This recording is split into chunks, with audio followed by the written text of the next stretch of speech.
On that day they read from the book of Moses in the hearing of the people, and in it was found written that no Ammonite or Moabite should ever come into the assembly of God, because they had not met the children of Israel with bread and water, but hired Balaam against them to curse them.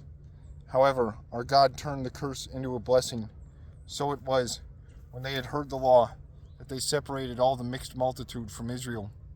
Now before this, Eliashib, the priest, having authority over the storerooms of the house of our God, was allied with Tobiah, and he had prepared for him a large room, where previously they had stored the grain offerings, the frankincense, the articles, the tithes of grain, the new wine and oil, which were commanded to be given to the Levites and singers and gatekeepers, and the offerings for the priests.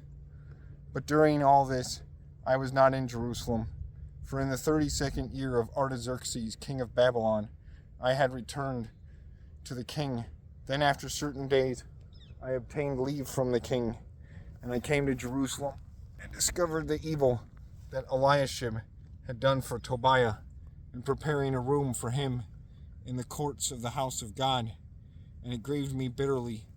Therefore I threw all the household goods of Tobiah out of the rooms, and I brought back into them the articles of the house of God, with grain offering and the frankincense. I also realized that the portions for the Levites had not been given them, for each of the Levites and the singers who did the work had gone back to his field.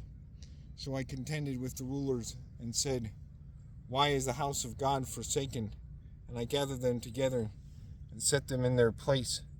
Then all Judah brought the tithe of the grain and the new wine and the oil to the storehouse, and I appointed as treasurers over the storehouse Shelemiah the priest, and Zadok the scribe, and of the Levites Pedaiah, and next to them was Hanan the son of Zakur, the son of Mattaniah, for they were considered faithful, and their task was to distribute their brethren to their brethren.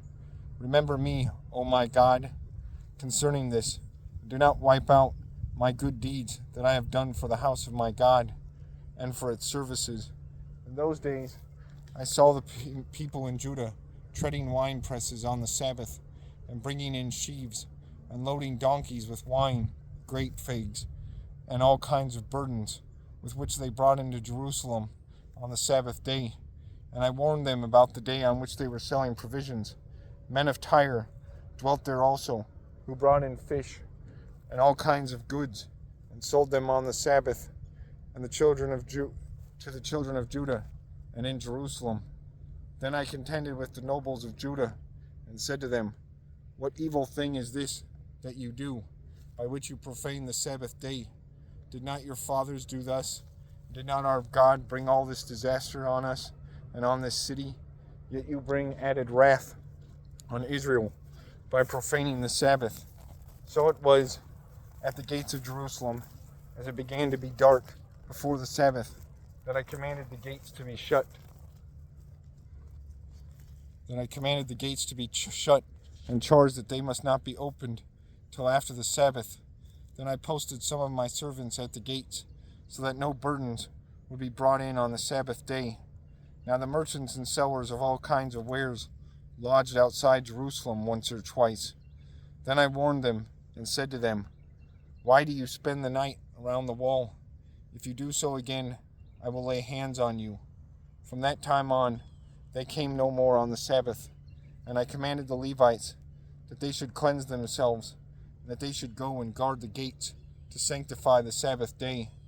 Remember me, O my God, concerning this also, and spare me according to the greatness of your mercy.